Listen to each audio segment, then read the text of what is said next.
हरिराम ने जब गांव के आखिरी छोर पर मौजूद उस 10 बीघे के शापित खेत को खरीदने का फैसला किया तो पूरे देवगढ़ गांव में जैसे भूचाल आ गया। सरपंच चौधरी बलवंत सिंह ने उसे अपनी चौपाल पर बुलवा भेजा। हरिया, तू पागल हो गया है क्या? अरे पूरे गांव में कोई उस खेत की तरफ आंख उठाकर नहीं देखता और तू उसे अपने नाम लिखवाने चला है। कुछ तो अपनी घरवाली और उस नन्हे से छोरे सूरज का ख्याल कर। हरिराम ने सिर झुकाए हुए जवाब दिया। चौधरी जी, आप तो सब जानते हैं, पिछले साल सूखे में मेरी सारी फसल चौपट हो गई। लाला का कर्ज सिर पर चढ़ गया है। ये खेत मुझे कौड़ियों के दाम में मिल रहा है।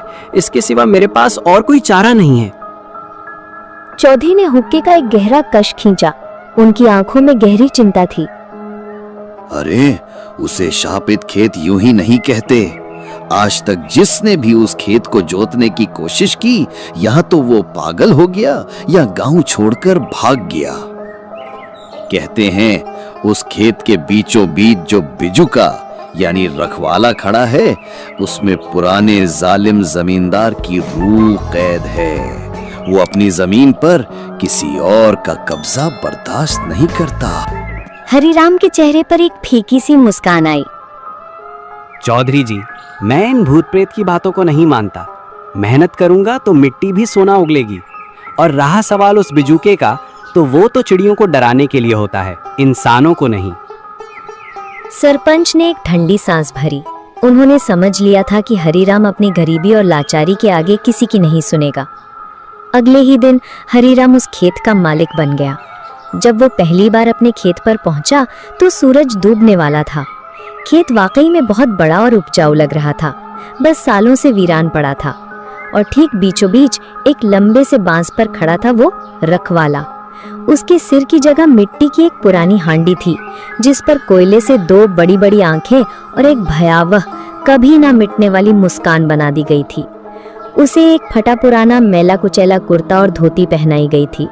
हवा चलने पर उसके फटे हुए कपड़े ऐसे फड़फड़ाते मानो कोई दर्द में कराह रहा हो। उसकी खामोश मौजूदगी में एक अजीब सी दहशत थी, जिसे हरिराम ने अपने मन का वहम कहकर झटक दिया। हरिराम खुद से कहता है, चल भाई रखवाले, आज से ये खेत मेरा है और तू मेरा नौकर। हम दोनों मिलकर इस खेत की किस्मत बदल देंगे। हरिराम ने अपनी पूरी मेहनत उस खेत में झोंक दी। उसने दिन रात एक करके खेत को जोता, खरपतवार निकाली और उसमें मक्के के बीज बो दिए। गांव वाले उसे दूर से देखते और कानाफूसी करते, लेकिन कोई उसके पास आने की हिम्मत नहीं करता। एक रात काम करते करते काफी देर हो गई। हरिराम थककर खेत की मेड़ पर ही सो गया। जब सुबह उसकी आंख खुली तो वो हैरान रह गया। खेत का एक बड़ा हिस्सा पूरी तरह से सिंचा हुआ था, जबकि उसने रात में पानी चलाया ही नहीं था।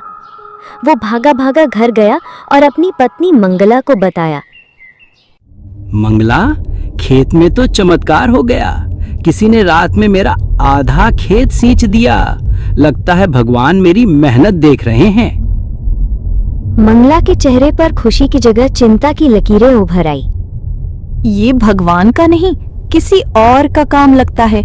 मैंने कहा था मत लो वो खेत। कोई अच्छी आत्मा किसी की मदद ऐसे छिप कर नहीं करती। हरिराम ने उसकी बात को हंसी में उड़ा दिया, लेकिन उस रात उसने तय किया कि वो जाग कर देखेगा कि उसका ये गुप्त मददगार कौन है। वो एक घनी झाड़ी के पीछे छिपकर बैठ गया। आधी रात गुजर गई। चारों ओर मौत जैसा सन्नाटा था। चांदनी रात में मक्के के छोटे छोटे पौधे किसी भूत की तरह हिल रहे थे और बीच में खड़ा था वो रखवाला, जिसकी परछाई जमीन पर किसी दैत्य की तरह लंबी खिंच रही थी। हरिराम की आंखें नींद से बोझिल होने लगी थीं। तभी उसे एक अजीब सी अनुभूति हुई। हवा पूरी तरह से बंद हो गई थी, लेकिन खेत के बीचों बीच मक्के के पौधे ऐसे हिल रहे थे जैसे कोई उनके बीच से गुजर रहा हो। हरिराम ने ध्यान से देखा, पर उसे कोई दिखाई नहीं दिया। फिर उसकी नजर उस बिजूके पर पड़ी। उसका दिल एक पल के लिए धड़कना बंद हो गया। उसे अपनी आंखों पर यकीन नहीं हुआ। बिजूका अपनी जगह पर नहीं था। वो कल से करीब 10 कदम आगे खेत के दूसरे हिस्से में खड़ा था। हरिराम का पूरा शरीर डर से कांपने लगा। ये उसका वहम नहीं हो सकता था। उसने तो खुद सुबह उस बिजूके के पास खरपतवार साफ की थी। वो भागा, बिना पीछे देखे, बिना एक पल रुके, सीधा अपने घर पहुंचा और दरवाजा बंद कर लिया। उस रात उसे नींद नहीं आई। उसके दिमाग में बस वही एक सवाल घूम रहा था, अगर रखवाला अपनी जगह से हिला था तो उसे हिलाया किसने था। अगली सुबह हरिराम ने खुद को समझाया कि शायद रात के अंधेरे में उसे धोखा हुआ होगा। वो हिम्मत करके खेत पर गया। बिजूका अपनी पुरानी जगह पर ही खड़ा था। हरिराम ने राहत की सांस ली। जरूर मैं सपना देख रहा था, ज्यादा थक गया था शायद। लेकिन अब डर का एक बीज उसके मन में पड़ चुका था। वो दिन में तो डरता, लेकिन सूरज ढलते ही उसका दिल घबराने लगता। वो हर पल उस बिजूके पर नजर रखता। उसे हमेशा लगता जैसे वो उसे देख रहा है, जैसे उसकी कोयले से बनी मुस्कान उसका मजाक उड़ा रही है। फसल अब घुटनों तक आ गई थी। मक्के के भुट्टे भी निकलने लगे थे।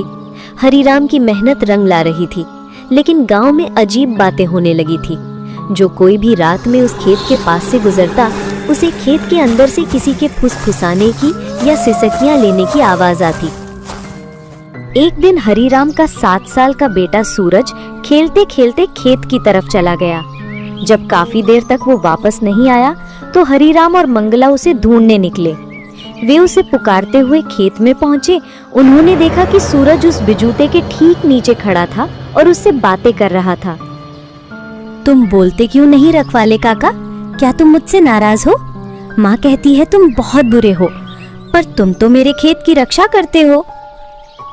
हरिराम ने दौड़कर सूरज को अपनी गोद में उठा लिया। यहाँ क्या कर रहा है तू? मैंने मना किया था ना इधर आने से। सूरज ने बिजूके की तरफ इशारा करते हुए कहा, बापू, रखवाले काका कह रहे थे कि ये उनका खेत है, वो इसे किसी को नहीं देंगे। हरिराम के पैरों तले जमीन खिसक गई। उसके बेटे की आंखों में एक अजीब सा खालीपन था और उसका शरीर बुखार से तप रहा था। वो सूरज को लेकर घर भागा। उस रात सूरज को बहुत तेज बुखार चढ़ा और वो नींद में बड़बड़ाने लगा। मेरा खेत छोड़ दो, चले जाओ यहाँ से, मैं किसी को नहीं आने दूंगा। वो वही बातें दोहरा रहा था जो एक 7 साल का बच्चा कभी नहीं सोच सकता। मंगला रो रो कर बेहाल थी। मैंने कहा था, उस मनहूस खेत और उसके रखवाले का साया हमारे बच्चे पर पड़ गया है।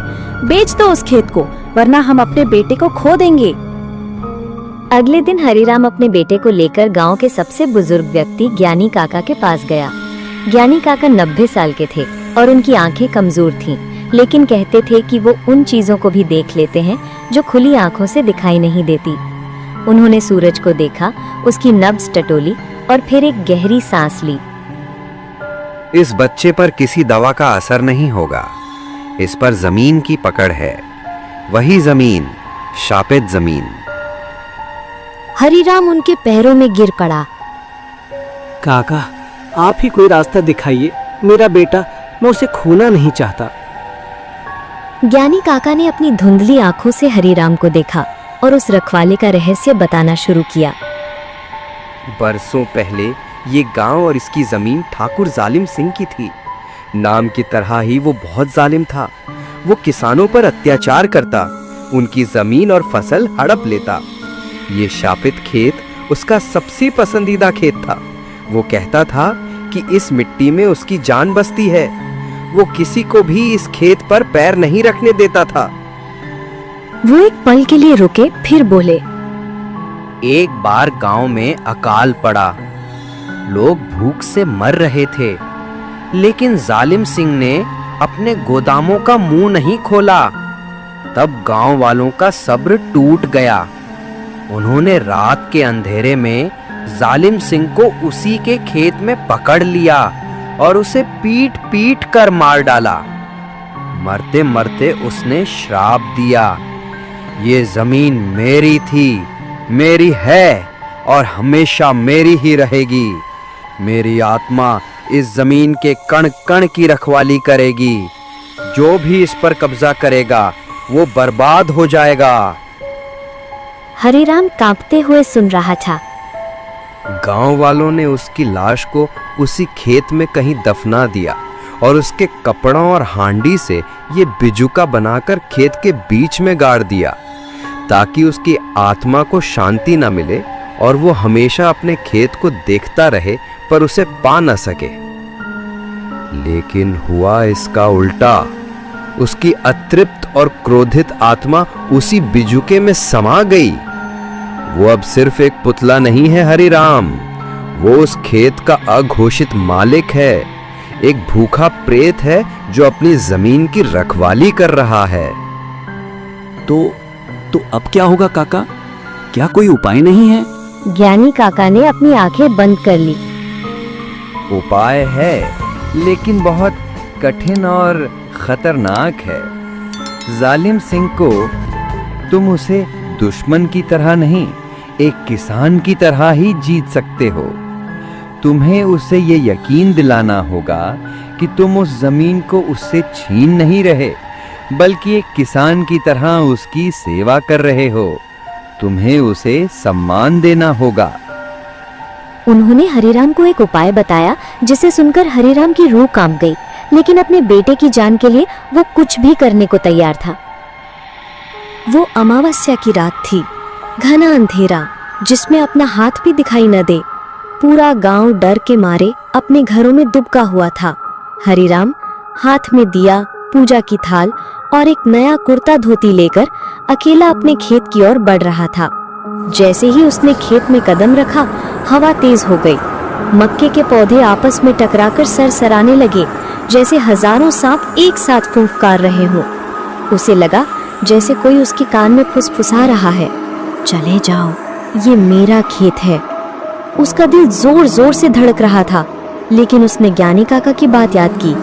डरना मत, डरोगे तो वो हावी हो जाएगा। वो कांपते कदमों से उस बिजुके की ओर बढ़ने लगा। आज वो और भी ज्यादा भयानक लग रहा था। उसे लगा जैसे उसकी कोयले की आंखें अंधेरे में चमक रही हैं। वो बिजुके के ठीक सामने पहुंचा और जमीन पर घुटनों के बाल बैठ गया। उसने पूजा की थाल नीचे रखी। हरिराम हाथ जोड़कर कांपती आवाज में, हे ठाकुर जालिम सिंह, हे खेत के रखवाले, मैं जानता हूँ ये जमीन तुम्हारी है और हमेशा तुम्हारी ही रहेगी। मैं एक गरीब किसान हूँ, मैं इसे तुमसे छीनने नहीं, तुम्हारी जमीन की सेवा करने आया हूँ। मैं तुम्हारा दुश्मन नहीं, तुम्हारा दोस्त किसान हूँ। अचानक हवा और तेज हो गई। उसे अपने चारों तरफ किसी के चलने की आहट सुनाई देने लगी। उसे लगा जैसे कोई उसके ठीक पीछे खड़ा है और उसकी गर्दन पर ठंडी सांसें छोड़ रहा है। लेकिन हरिराम ने आंखें बंद कर ली। उसने नए कपड़े उठाए और उस बिजुके के पुराने फटे हुए कपड़ों को उतारने लगा। जैसे ही उसने पुराने कपड़ों को छुआ, उसे एक जोर का झटका लगा और वो दूर जा गिरा। दिया बुझ गया। अब चारों ओर सिर्फ घना अंधेरा और डरावनी आवाजें थीं। उसे लगा जैसे बिजुका उस पर हंस रहा है, एक ऐसी हंसी जो किसी इंसान की नहीं हो सकती थी। हरिराम जमीन पर गिरा हुआ था। उसकी हिम्मत जवाब दे रही थी। तभी उसे अपने बेटे सूरज का बुखार से तपता चेहरा याद आया। एक नई हिम्मत ने उसके अंदर जन्म लिया। वो उठा और फिर से बिजुके के पास गया। हरिराम चिल्लाकर बोला, तुम्हें मेरे मेहनत का सम्मान देना ही होगा। एक किसान दूसरे किसान की मेहनत का अपमान नहीं कर सकता। ये फसल जितनी तुम्हारी है उतनी ही मेरी भी है। उसने एक ही झटके में बिजुके के पुराने कपड़े फाड़ दिए और उसे वो नए कपड़े पहना दिए। फिर उसने दिया जलाया और उसकी आरती उतारने लगा। वो जोर जोर से प्रार्थना कर रहा था। जैसे ही आरती पूरी हुई, वो भयानक हवा थम गई। सारी डरावनी आवाजें बंद हो गई। खेत में एक अजीब सी अलौकिक शांति छा गई। हरिराम ने देखा बिजुके के चेहरे पर जो कोयले की भयानक मुस्कान थी, वो अब वैसी नहीं लग रही थी। उसे लगा जैसे वो शांत है, संतुष्ट है। उस रात हरिराम घर लौटा तो देखा कि सूरज आराम से सो रहा था और उसका बुखार पूरी तरह से उतर चुका था। उस दिन के बाद देवगढ़ गांव में कभी कोई अनहोनी नहीं हुई। हरिराम हर साल अपनी फसल का पहला हिस्सा उस रखवाले को चढ़ाता। वो अब शापित खेत नहीं, बल्कि पूरे गांव का सबसे उपजाऊ खेत बन गया था।